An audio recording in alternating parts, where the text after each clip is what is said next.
Greetings in the precious name of Jesus Christ.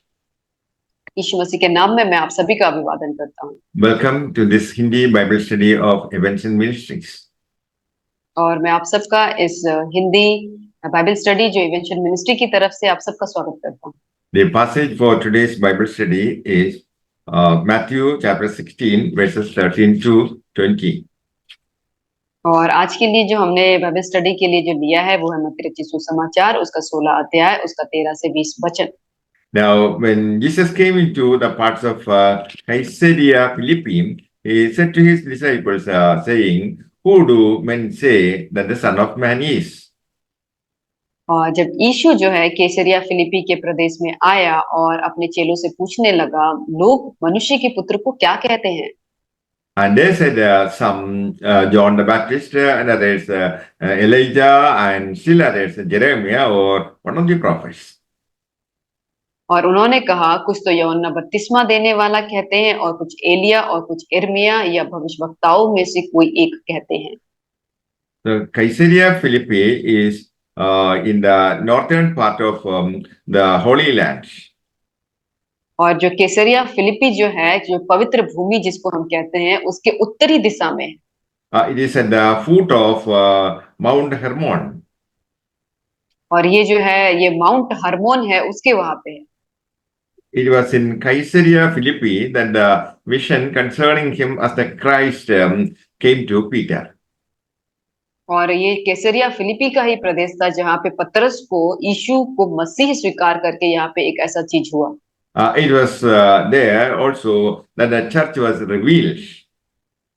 और ये वही जगह है जहाँ पे कलीसिया को ये चीज रिवील किया गया। The church was mentioned for the first time as the means of bringing in the kingdom of the heavens.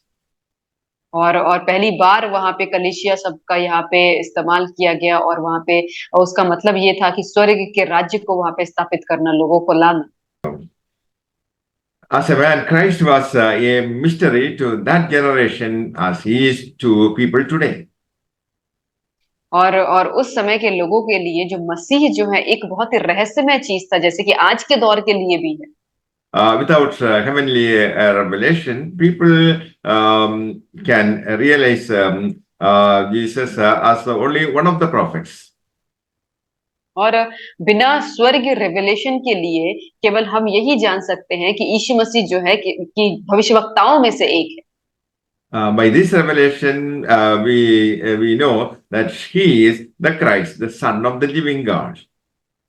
और लेकिन जब वो हमें प्रकाशित करता है, रेवलेशन देता है, तभी हम ये जान सकते हैं कि वो जो है वो परमेश्वर का पुत्र है। Verse 16, and Simon Peter answered and said, "You are the Christ, the Son of the living God."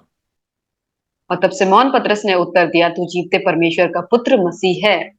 The Christ refers to the one concerning whom God prophesied in the Old Testament.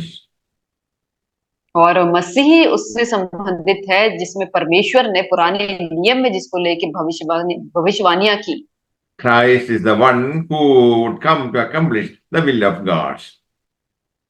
और मसीह वही है जो आने वाला था जो परमेश्वर की जो इच्छाएं थी उसको पूरी करने के लिए। So Christ refers to the anointed one of God. और तो जो मसीह जो है वो रेफर करता है कि परमेश्वर का अभिषिक्त जन। The Son of the living God refers to the second person of Trinity.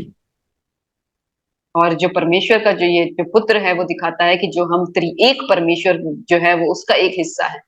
His commission is to accomplish God's eternal plan through his crucifixion, resurrection, ascension, and second coming. और उसका ये मकसद यही था कि परमेश्वर की इच्छा को पूरी करना अपने क्रूस की जर्नी से, उसके बाद उसके पुनरुत्थान से, उसका स्वर्ग आरोहण से, उसके बाद उसका दोबारा आने से। Verse 15, he said to them, "But you, who do you say that I am?" 16, and Simon Peter answered and said, "You are the Christ, the Son of the living God." और उसने उससे कहा, परंतु तुम मुझे क्या कहते हो? सिमोन पतरस ने उत्तर दिया, तू जीवते परमेश्वर का पुत्र मसीह है। The living God is in contrast to the dead religion. और जो लिविंग जो जिंदा परमेश्वर है वो कॉन्ट्रास्ट था जो मरे हुए जो धर्म होते हैं उसके लिए। The Lord is the embodiment of the living God.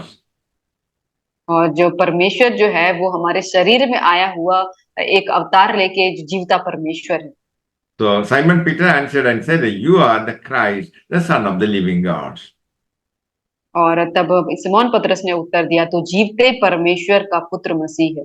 Verse 17, and Jesus answered and said to him, "Blessed are you, Simon, because flesh and blood has not revealed this to you, but my Father who is in the heavens."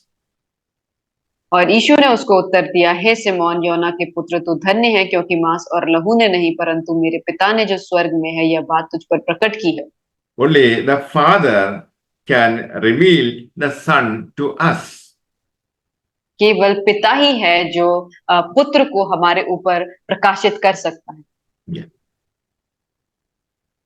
The Lord needed to reveal to Peter that concerning the church. और परमेश्वर को ये जरूरत थी कि वो पतरस के ऊपर ये प्रकाशित करे कलेशिया के विषय में। Yeah. The Father's revelation concerning Christ is only the first half of the great mystery, which is Christ. और जो परमेश्वर का जो एक वो जो कंसर्न था कि उसके बारे में बताना, कि उसके रहस्य के बारे में उसको बताना, मसीह के रहस्य के बारे में। Verse 18, I also say to you that you are Peter, and upon this rock I will build my church, and the gates of Hades shall not prevail against it. और मैं भी तुझसे कहता हूँ कि तू पतरस है और इस पत्थर पर अपनी कलीसिया बनाऊंगा और अंधलोक के फाटक उस पर प्रबल। The revelation of Jesus Christ as the Son of the living God, that is the foundation of the church. और जो ये जो रेवलेशन था कि पर यीशु मसीह जो है वो परमेश्वर का पुत्र है, वो नींव थी कलीसिया की। Yes, stone is a material for God's building. और एक जो पत्थर जो होता है वो एक मटेरियल होता है जो परमेश्वर के चर्च को बिल्डिंग को बनाने के काम है। God is building the church with the living stones. और परमेश्वर जो है वो अपने कलीसिया को जो बना रहा था वो अपने जीवते पत्थरों से बना रहा था। So the church is built on Christ and on the revelation concerning Christ. और जो कलीसिया जो है वो मसीह में बन रहा था और उस मसीह के ऊपर बन रही थी। The Greek term for the church is ecclesia. और जो चर्च के लिए जो एक ग्रीक का जो उसका ट्रांसलेशन है उसे इक्लिशिया कहते हैं। It refers to a called out congregation. और उसे इसे कहते हैं कि एक जो कॉन्ग्रेगेशन होता है उसे इसका मतलब होता है। The church belongs to Jesus Christ. और जो कलीसिया जो होता है वो यीशु मसीह से संबंधित रखता है। It is not like the denominations. और ये किसी भी डिनोमिनेशन से बिलोंग नहीं करता। It is not in the name of some persons. और ये किसी व्यक्ति का नाम नहीं है। Yeah. Verse 18.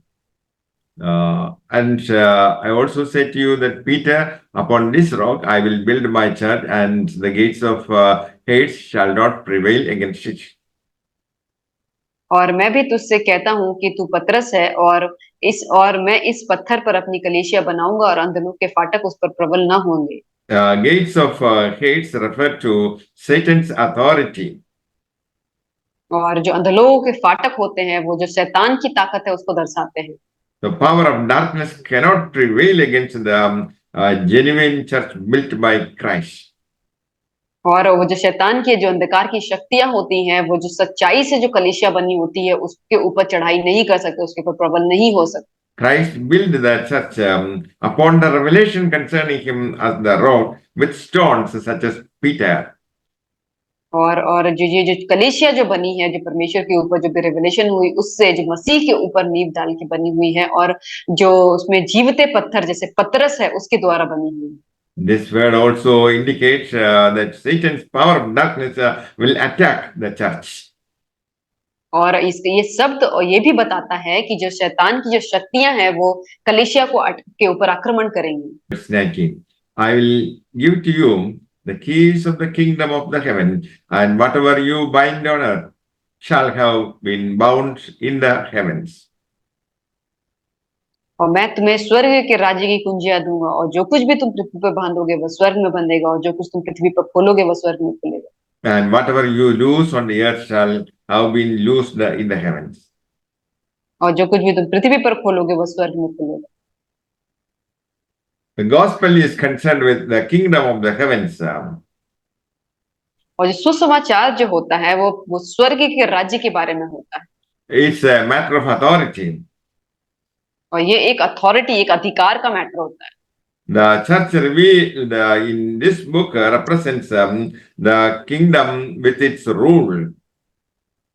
और यहाँ पे जो कलीसिया दिखाया गया है वो है कि एक राज्य जो अपने रूल के साथ होता है, अधिकार के साथ होता है। Hence, the authority to bind and loose was given not only to Peter, but for the